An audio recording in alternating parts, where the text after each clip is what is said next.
Hi everyone and welcome back. So today you want to learn about the fighter class.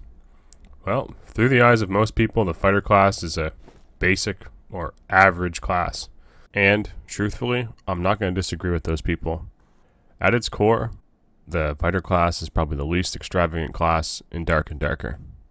However, Dark and Darker is a game about survival and making it out alive. And I truly believe the fighter class fits the bill perfectly.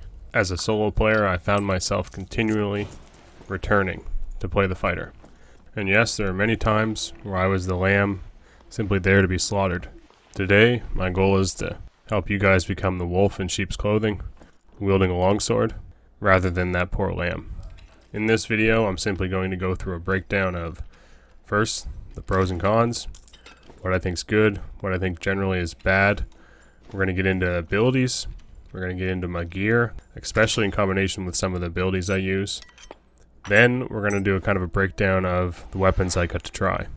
My hope is that some of this information will prepare you for the upcoming playtest. Now, full disclaimer here, there's still a lot of stuff I want to try. There's a lot of weapons I haven't got to use, learning longsword riposte, and hopefully getting good enough gear to consistently enter high roller lobbies. I know that may sound crazy as a solo player, but quite frankly, it is way more thrilling being the underdog and achieving success. And I think it's one of the things that Dark and Darker does so well. It provides you with opportunities and options to be successful, even in the worst situations. So, moving along without any further delay, we're going to get into the pros. Okay, so let's quickly go over some of the things I consider pros. So one of the big pros for the fighter class is your speed. And not just your speed, the speed at which you can move with full plate armor, and the reduction in that movement speed penalty and projectile damage you get from perks. Now be careful, because a lot of other classes can move quickly as well, and don't have to wait for a cooldown on their single ability for that to happen. Mages can just cast haste, rogues and rangers are just quick by nature, and you know very well that the barb can just smash through doors. The other ability, which I think we all know is incredibly strong, is the second wind ability. This thing heals 50% of your HP. You can pop it mid-fight, and it's probably one of the strongest mid-fight heals. I can't really think of too many other things that compete with it, so it is pretty much a must-take. Now, where it gets interesting for me is when I start throwing Victory Strike into the mix. I actually use Victory Strike, and I'll explain it later, as well as some of the gear I take. One of my favorite things about the fighter class is that you basically have access to all the armor and all the weapons. You can literally use whatever you want. This, in combination with those three abilities I discussed, can be one of the most fun things in Dark and Darker. You have so many options, and anytime you're up against a fighter, you never really know what they're going to be bringing. They can have a longbow, they can have a long sword, they can use whatever they like. Okay, so now let's discuss some of the things that will hold you back as a fighter player. As I already mentioned, ability cooldowns become incredibly important, especially if you're deciding to run full plate armor. If you're really reliant on that speed ability to, close the gap or escape, if you're wearing full gear with all the movement speed penalties and it's on cooldown, wizards with haste or anything I discussed earlier, they're going to catch you. So you better be ready to fight. And the unfortunate part about the fighter class is, at 100 HP starting out, because your strength isn't very high, your total HP suffers from this. Early on, when you're, trying fighter for the first time, you'll get absolutely clapped by barbarians or rogues with poison daggers. There's a whole host of classes that have, really strong damage abilities that when you aren't wearing projectile resistance or any of your armor perks, it hits hard. So, low HP. The other problem is, as I just mentioned, a lot of other classes have damage perks or damage abilities. Things that, directly contribute to increasing that one-hit damage. So when you're facing against a barbarian who has a buffed up moveset, you feel weak, especially damage-wise. With that starting arming sword, you're chopping and chopping and chopping, and that tree is not falling. So, poor damage initially. Now, there is something I do that kind of helps us a little. I actually take Victory Strike, and I will talk about it a little more. But if you're using the multiple weapons perk, you actually lose 20% of your damage right there. So, Victory Strike is an option to buff that one-hit damage to try to shock some people, but it isn't for everyone. and sprint is generally the better option. Now, lastly, some of you may disagree with this one, but I don't actually find blocking to be that much of an advantage. You and the monk are the only class that can really, handle shield, and I think it's better suited for a monk. The fighter with their full plate armor, they're so slow, you basically just get repositioned on if you're running shield. Especially if you're fighting, multiple enemies, they just kind of rotate around you, and blocking those hits can be incredibly frustrating. So, yes, I think it does have a place if you're running a 3-man party, or a trio or duo, where you're the guy in front with a huge heater shield, blocking a few arrows or blocking a spear. That's great, because you can really screw up someone's momentum. But when you're a solo player, you feel like you have no chance, even with blocking. So I prefer just go in at guns a-blazing and just swing like crazy, rather than, waiting for them to kill me by trying to block. One thing I will say is riposte is going to be an interesting part of the fighter class, because it may allow you to, block and counter, which could be huge. So, perks and abilities. I'll keep this kind of quick because basically I think most of you are aware which ones are good, which ones are strong. As with most classes, there's a couple abilities that really stand out that everyone's running, and a couple perks that you just have to take. So, you can pause the video coming up, and there's a list of all the perks and abilities. The red ones are basically, take them, no matter what you do, they're great. Blue is situational. So, blue being Victory Strike. We will talk about Victory Strike in a moment with a few videos. Examples of some situations where sprint is probably the better option for most of you, but Victory Strike, at least for me, has been fun. And then for perks, you have Weapon Mastery, which is your basically use any weapon you want. Yeah, it's situational. And Counterattack. So Counterattack and Combo Attack are kind of ones that I see and have been trying to switch back and forth. I'm not going to lie, the Counterattack with the 10% movement speed isn't bad. It really is not bad when you're running shield. It could also be kind of crazy with Longsword Riposte, which I haven't got to try. Just to summarize, the abilities are quite simple. The way I look at it is, if it's a 5% buff, it's really not doing enough. On Victory Strike, let's say for example, you get that 5% HP based on your total health. That's only 5 HP per Victory Strike. And on like a 20-25 second cooldown, I think it is, that's not a lot. So if you're looking at some of these and you're saying, well, that one's good for movement speed, that one's good for this, well, the 5% buff isn't really noticeable.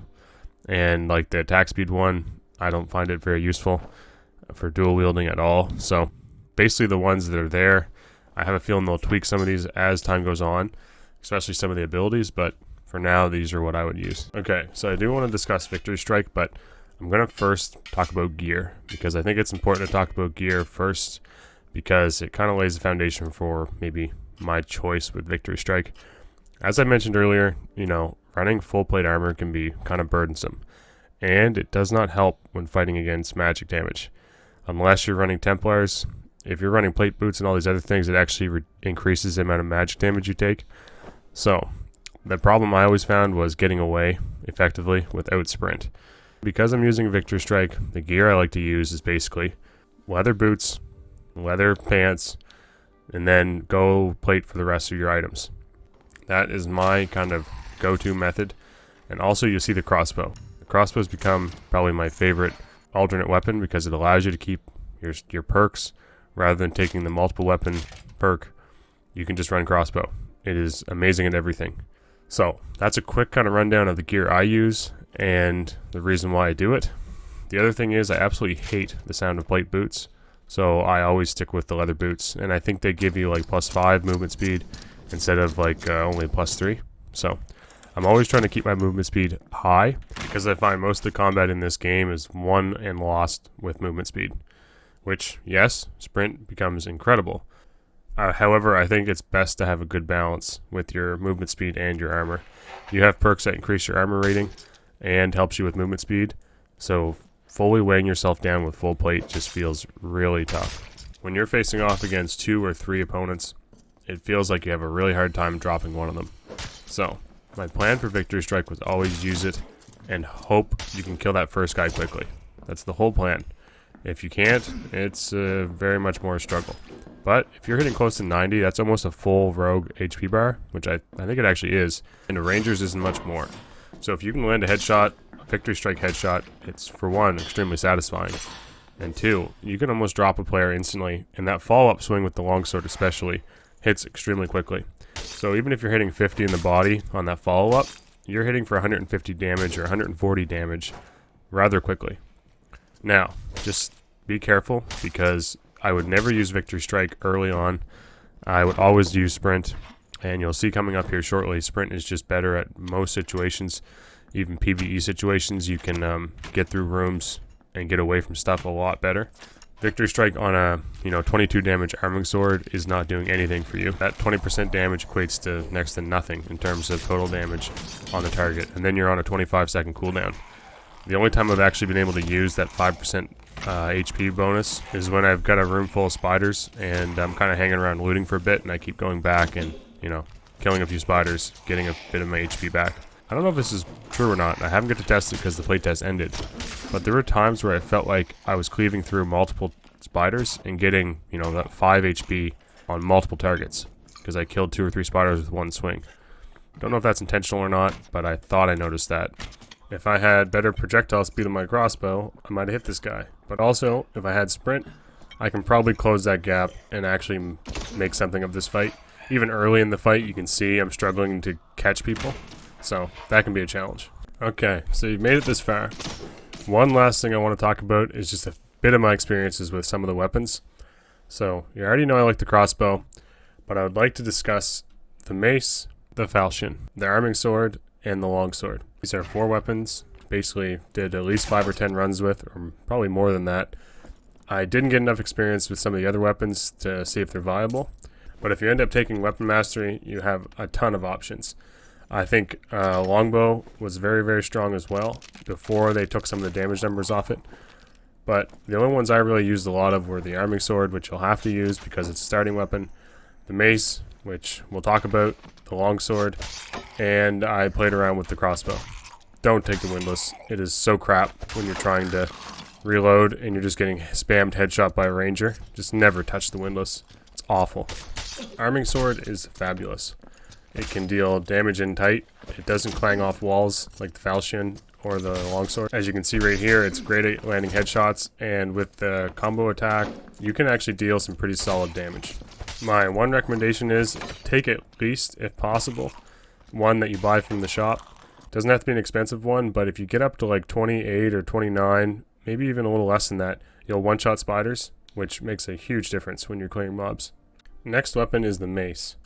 And I really can't recommend the mace. What you'll see here coming up is basically a Victory Strike mace swing doing 49 damage. And I'm pretty sure this was a green or at least a buff damage mace. It wasn't just a starter mace like a monk would have. It feels like it does nothing. And it's so hard to get close enough and to combo those swings. It's just a struggle. Everything with the mace is a struggle. I don't recommend it. Now the falchion. I'm not sure how you pronounce that. You guys can correct me if you want. But I actually think the arming sword's better than the falchion. You'll see some decent damage numbers coming out with it. I think it hits 80 in the head. But the problem is that swing is so trash. I hate it.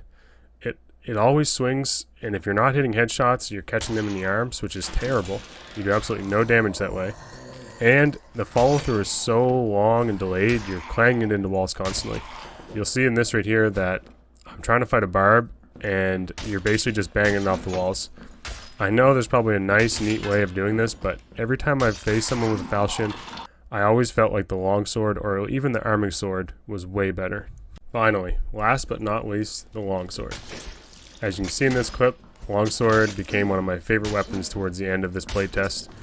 I think, secretly, it'll become one of the best weapons in the game with riposte, and the reach and the swing is actually kind of narrow. Like, you don't actually swing side to side too much, and aiming your hits feels way nicer than using the falchion. You don't have to get nearly as close as using the mace or the horseman's axe. It's just all around a great weapon. It also combos nicely with what I like to use, Victory Strike, because the initial high damage numbers means you're getting a boost of like close to 10 or 11 damage when you Victory Strike, which is pretty decent. The other thing with the falchion, which I hate, is it drops your movement speed even worse than the arming sword. So if I were to rank the 3, personally, I love using the longsword. I have no problem with a good arming sword and shield. And then it's like a whole host of other weapons I haven't really got to experience. And probably the Mace and Falchion are like my least favorite. Now, I'm not trying to kid you here, but there will be moments when the longsword feels clunky too. When a rogue is in your face, it will feel slow and hard to hit the rogues, no matter what you do. It's just the nature of this game with movement speed. It is not all sunshine and rainbows. It is called dark and darker. There will be moments when you struggle severely with this class, and there's simply no real escape. However, I do think it's a great class, and it has some potential to be an extremely fun class. And this right here, sadly, was like my one chance to try out Riposte, so next playtest, I will definitely look forward to doing that. But for today, this is it. I'm glad you guys all enjoyed this video. For those of you who made it to this very end moment, I give you a huge credit, because I understand it is a lot to take in. It's a lot of video to watch. I'm still very much learning the trade here. I want to make good content for you guys, keep this rolling. I unfortunately am like you as well, patiently, or trying to be patient when it comes to this playtest coming up. I'm so excited for this game. It has made everything else so much less fun. I hate it and love it all at the same time, and I appreciate all the support you guys have given me. Cheers.